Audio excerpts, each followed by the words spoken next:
Welcome to the HIV podcast. Each week we focus on a person, historical event or pop culture moment linked to HIV and explore the story of what actually happened. I'm Sarah. And I'm Jess, and between us we've been working in the field of HIV for 40 years.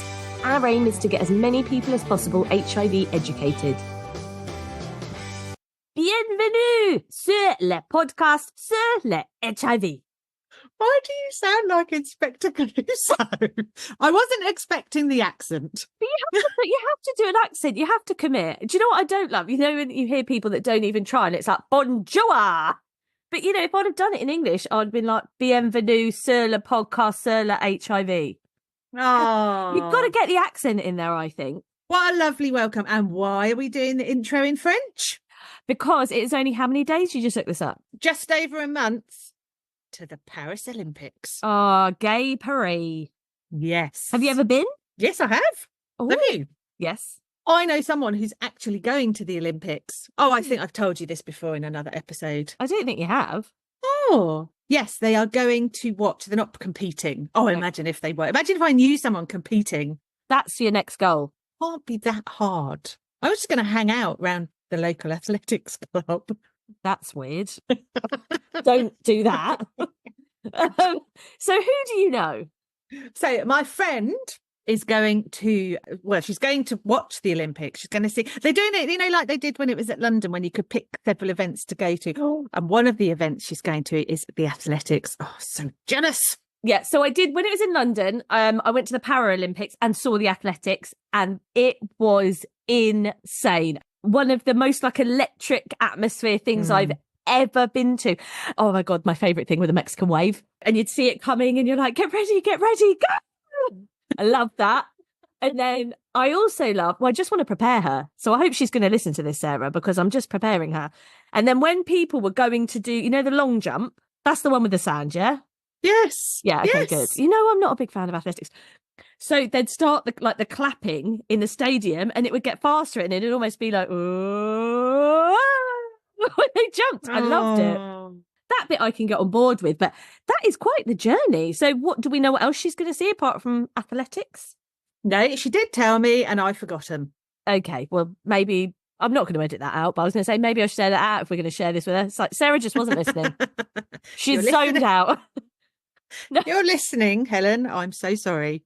I didn't zone out. I was listening intently. I have just forgotten all the other events. You know what it's like when you're really jealous? I was going to say you were just exploding with envy. All she had to say was athletics and you were there instantly seething. Well, it's lovely to be here talking Olympics. I do have a little shout out to do. Yes. Yeah, so I don't have news this week, but I have got a shout out. Actually, I'm going to say it's a big shout out to Mags from our local sexual health clinic, who's just started listening to the podcast and emailed us. Oh. Hi, Mags. Hi, Mags. Welcome aboard. She's absolutely wonderful, isn't she? She's one of my favourite people. I thought she was going to say she's my favourite nurse. And I was going to be like, don't say that. We work with lots of people. But yes, all of the wonderful people that we work with at sexual health clinics are great. We've known Mags a very, very long time, haven't we? So it was just nice to get a little email saying, I have been on holiday listening to you two. So she literally took us on holiday with her. We went away with her. Oh, that's very kind. That's the opposite of what you or I would do on holiday. What, that we wouldn't listen? I wouldn't listen to a podcast of us when I went on holiday. Oh, crikey, no. Good grief. Yeah. That's not a holiday, is it? No. But everyone else should take us on holiday and listen to us. Yeah. Oh, and this is just for the video. It's not for the audio, so it's not going to matter to people listening. This big black thing behind me, it's a fan. It's because, you know, the weather's turned. So normally my background is a bit more plain. I'm not going to move it. Just filling you in there, Sarah. Oh, I thought you were just trying to compete with my teeny weeny wire. I'll show her a wire. That does look weird. Yeah. I will get the most enormous cable I can find. Yes. Oh my God, it does look like that. Okay. And if you don't know what we're talking about, go over to our TikTok where you can find us. Yes. Oh, how lovely. Right, you ready? Are we? Oh, it's like being in an episode of Hello, Hello. But I'm going to try to sprinkle in the small pieces of French that I do know throughout the episode. Oh, have you got a GCSE in French? I did French and German, so yes. I did French and German. I didn't like German. No, I didn't like Germany I either. preferred French. But my favourite phrase, one of my very good friends, she's French. And one of my favourite phrases is "ah bon." And she bought me a little bag and she had it put on there, "ah bon." What does it mean? It's like, yeah. Like, "ah bon." Yeah. Okay, Oh. "Ah bon." Oh, you're more advanced than me. I'm What? very much at that level where it's où est la piscine? Love that one. Où est la discothèque? Yeah. I feel so bad for the people in France or anyone in a French-speaking country listening to this. But I promise you, this isn't us like taking the mick. This is us genuinely trying to join in and share your beautiful language. I really do like French. Yeah. I love French. And I'll apologise to my friend. I'm really sorry, Emmanuel. Sorry. Oh, even their names are beautiful, aren't they?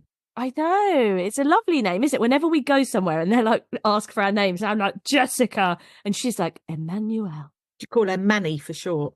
No, she's Manu. Oh, Manu. Yeah, like Manu. So she doesn't like M or things like that. She goes by Manu. Fair enough. Right, shall we start then? You don't want to hear more about my friends' nicknames? Not so much, no. Okay, let's go. Okay. Abo. So we have been we've been looking at sports, haven't we, over it seems like an eternity that we've been doing this, but interspersed with interviews with lovely, lovely, interesting people. Yeah. And this is the last sports edition in the run-up to the Olympics. I'm done with sports now. What's Olympics in French? Olympique? I don't know. Oh, God, you've got me doing it now. We should be putting the effort in on accents. I like it. Yes. I have no idea what Olympics is in Okay. French. All right, fine. We can move on. Right. Well, what we're actually looking at the gay games. So we're not looking at the Olympics. Just to clarify, after all of that chat that we've just had, we're going to look at something. It's a bit. Is it like doing a sports day, Sarah? Yes. It's like the Olympics, but it's for the gay community. Okay. And we're going to look at their founder. We're going to look at their founder, Tom Waddell. Waddell? We think it's Waddell. We've had a little off-air discussion. We think it's Waddell. Apologies in advance if it's Waddle. I'm so sorry, Sean, if you're listening to this. I should have checked beforehand. He was something of a high achiever in all areas of his life. We will both be able to, this will resonate with us as high achievers ourselves. Yeah. So let's take a look at his life. No, let's not take a look at his life. That sounds a bit sinister, doesn't it? Let's take a look at him. Yeah, well, that also sounds sinister. His achievements? I don't think an episode of our podcast has ever started so badly. Also, it's like you're like, we're doing an Olympics episode. No, it's not about the Olympics. Well, it is linked to the Olympics. So, first of all, Tom Waddell, it's not his birth name. He was born Thomas Flubacher. Oh, that's a nice name. Where's that from? Germany, I think.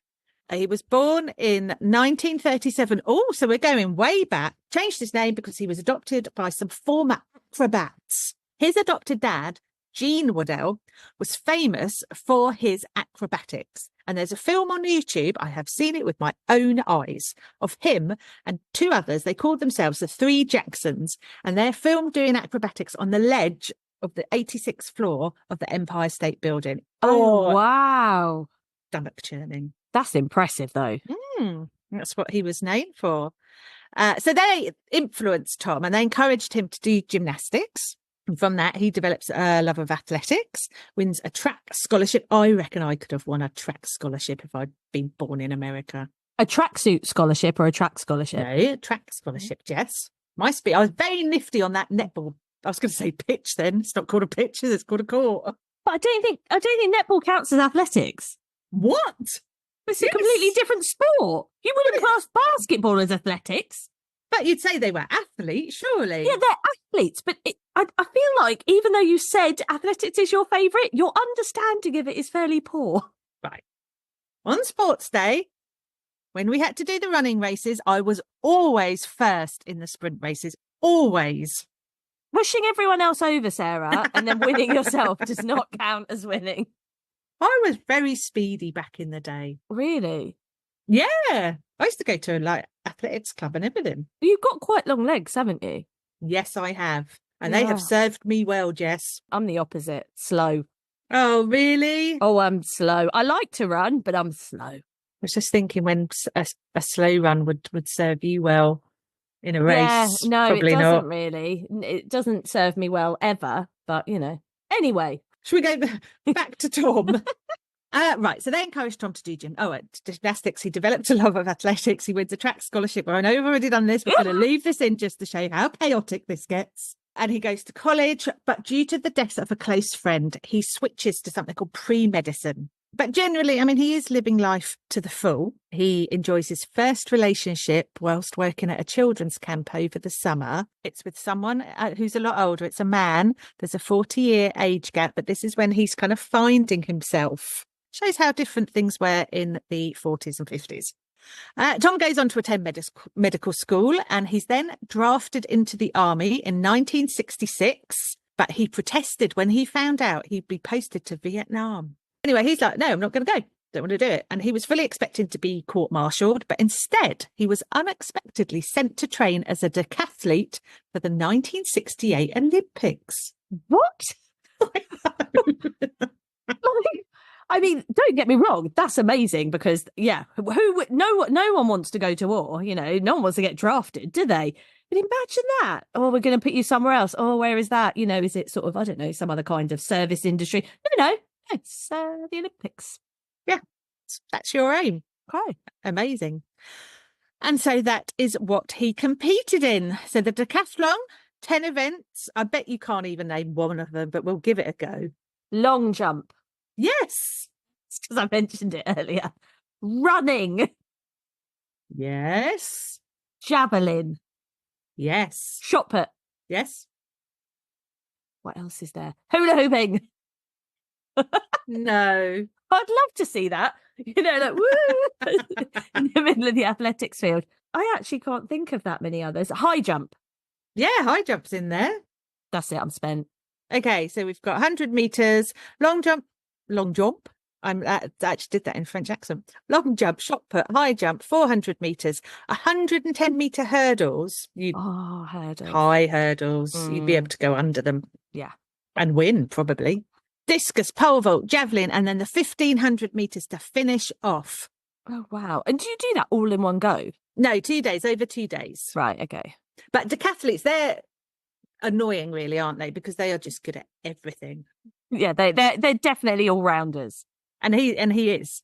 And he's also qualified as a doctor. He is literally good at everything. Sports, healing the sick, which is one of those. See what I mean? A high achiever. Yeah, he is. Anyway, he competed in the 1968 Summer Olympics. We've not mentioned that one before. Where do you think it was held? San Diego. Well, Mexico City. Oh, wasn't that far? No, it's not that far, actually. And he was sixth in the decathlon out of 33 competitors. So he didn't medal, but he got 5 personal bests. So in half the events, he got a personal best. So really promising track career ahead of him. Yeah. However, it was not to be because at a track meet in Hawaii in 1972, he injured his knee in the high jump. Oh, no. And that ended his career as a competitive athlete. That's so sad, isn't it, when things like that happen? Yeah, no, it absolutely is. And I think it would be completely understandable to then just want to turn your back on it all and go, well, thank you, Jimbo. He agrees. I think that's what he's encouraging woofs. He looks at the sport as a whole and he goes, do you know what's missing here? A gay sporting event modelled on the Olympics. And then he makes it happen. Right, the first gay Olympics took place in San Francisco in 1982, and it was a sports competition, but also an arts festival. Don't often see those two paired together, do you? I love that, though. It's just like, we'll be like, there's 100 meters happening over there. There's interpretive dance happening over there. Yes. Perfect. Yeah, you wonder why that hasn't caught on anywhere else. Anyway, a few weeks before it went ahead, the International Olympic Committee, they had a bit of a meltdown and they sued Tom because he'd used the word Olympic. Surely they don't own that word. Isn't that word from Greek, like Greek way back in the day? Yeah, and Tom's event's not the first to use the word Olympic in it. That's so harsh. I know. And the Olympic Committee, they hadn't taken this stance with anybody else, only with him. Yes, we're of one mind. Something's amiss here. Mm-hmm. And the Olympics is supposed to be about sportsmanship, inclusivity. So very harsh trying to sue him. So the IOC alleged that allowing gay Olympics would injure them, as in damage their reputation, not literally injure gay athletes.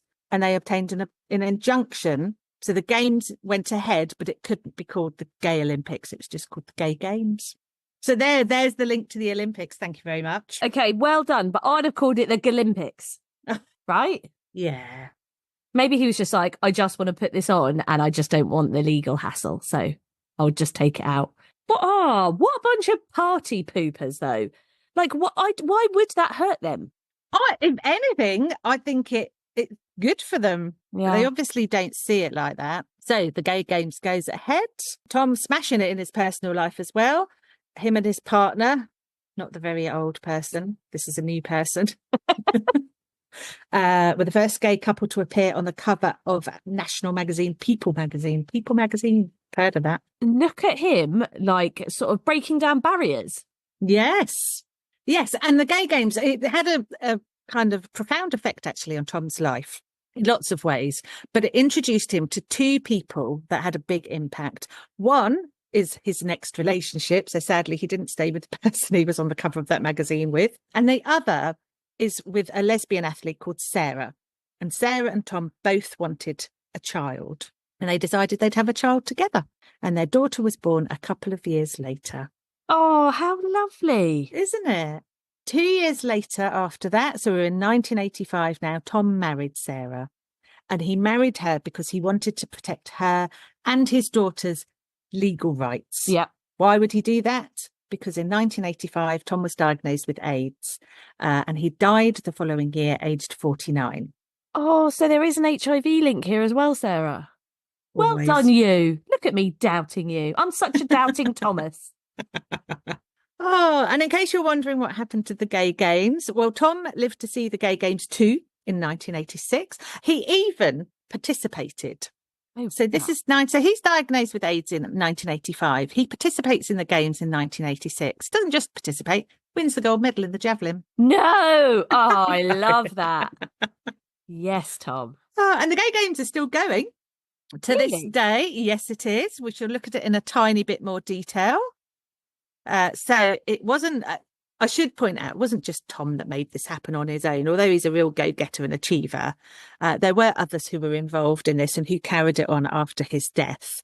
But the games were established to promote acceptance of sexual diversity, featuring lesbian, gay, bisexual and transgender athletes, artists and other individuals. So they've kept it quite loose, which is brilliant. Perfect. That's what being inclusive is all about, isn't it?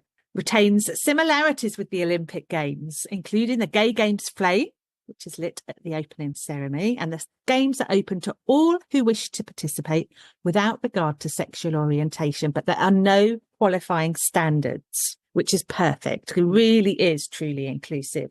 And competitors can come from all over the world, including countries where they might have to keep their homosexuality hidden, for example, because it's illegal. Yeah.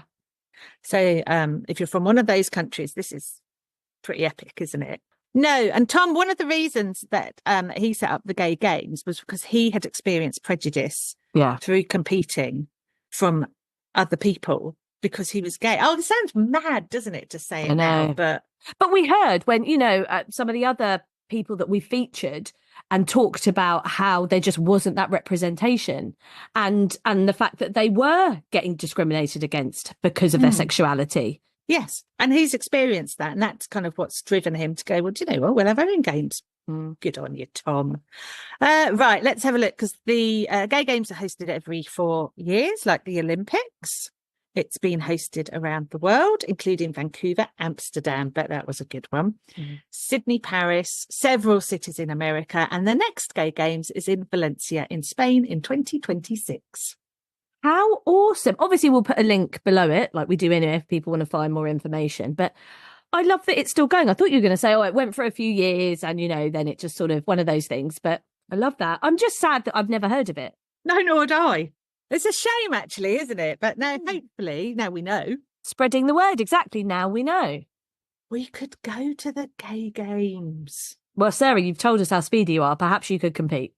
I'm happy we know about this. This is very, very good. And now we've shared it with even more people. Exactly. So well done, Tom. Tom Waddell for organising the Gay Games. Brilliant concept. And for being amazing at everything you did. Yeah, that was awesome. And well done you for taking my ridicule at the start, persevering and showing it was to do with the Olympics and also connected to HIV. So well done you. The two things that this was supposed to be about, that was factually correct. Not going to lie, Jess, was quite wounded at the beginning, but I'm all right now. That's just one of my favourite things that's happened on this podcast. We're talking about the Olympics. Well, it's not actually the Olympics. It's called the Gay Games. Like, oh, okay, good. It's just nothing to do with what we're supposed to be doing. Awesome. But there was a link, and it's not as tenuous a link as some of our others have been. Come on. Yeah, Let's HIV and crisps. Crisps. Although now I keep seeing stories about Chris Barr. Don't you? In the news. Yes, that has really hit the headlines since we featured it in our episode. I think we might take a bit of the credit for that. Correlation there, maybe. Mentioning it spurred the scientists into action. Oh, I wish that us mentioning how no one's done any research on HIV and the transgender community would have spurred someone on. Yeah, you're right. That would be nice, wouldn't it? Hasn't quite taken off as we'd hoped. We're going to have to do another episode demanding someone does something. Yes. Let's wait until the next government's in power. Like where your head's at. Oh, let's not get political. You know how fired up we both get. Yeah. And it could be anyone. We are completely... do you know what? I'm not going to say that I'm we're not neutral. No, I'm not neutral either. Absolutely. Do you know what I've got in my garden? I've got one of those signs. I live sign in my garden. Oh. Yep. So TVPS would be neutral, wouldn't TVPS is absolutely neutral, obviously. You know, we're a charity. We're funded by lots of local authorities. So TVPS is neutral. We are now on the HV podcast as Sarah and Jess. We are not neutral. Blooming not. And I hope everyone votes on the 4th of July. I have a lovely necklace that says, I'm going to swear, fuck the Tories. So I might start wearing that.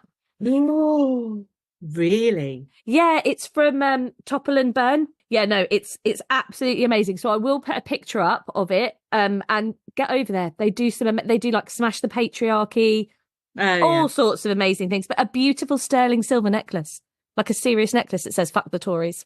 Oh my gosh. Are you going to wear that on polling day? I'm going to wear it literally now we've thought of it. I'm going to go and put it on in a minute.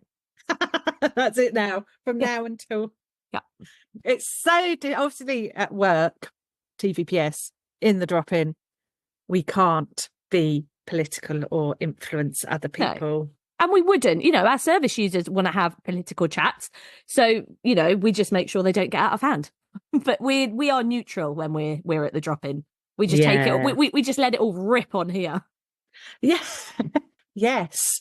Maybe we should try and get invited onto a political podcast. They would never invite us on after listening to this episode, Sarah. Oh, but why not? They need real people. If one more person goes, isn't it amazing that inflation's at 2%? No. Yeah. That's just rising at 2% now. Let's remember the 11% from last year and then add the 2% and that's 13. Economists everywhere again, she doesn't know what she's talking about. That's why we won't get invited on. Yeah, I've just wrecked our chances. She just makes things up. She just makes them up and says they're fact. Well, look, I need you to get me on a political podcast, an Olympic podcast. Right, and? That would be good. Maybe like the BBC must do some sort of Olympic podcast. Oh, I could be sat there with Colin Jackson. I will. Oh my goodness! Talking of podcasts, I actually have to tell you this because it was in my dream last night. So I had a dream. Obviously, we've finished judging the British Podcast Awards now, haven't we? And that was, fantastic. They were invited to do that, but obviously, we're not allowed to discuss what we've judged or anything like that. And we sign an agreement to say that we won't.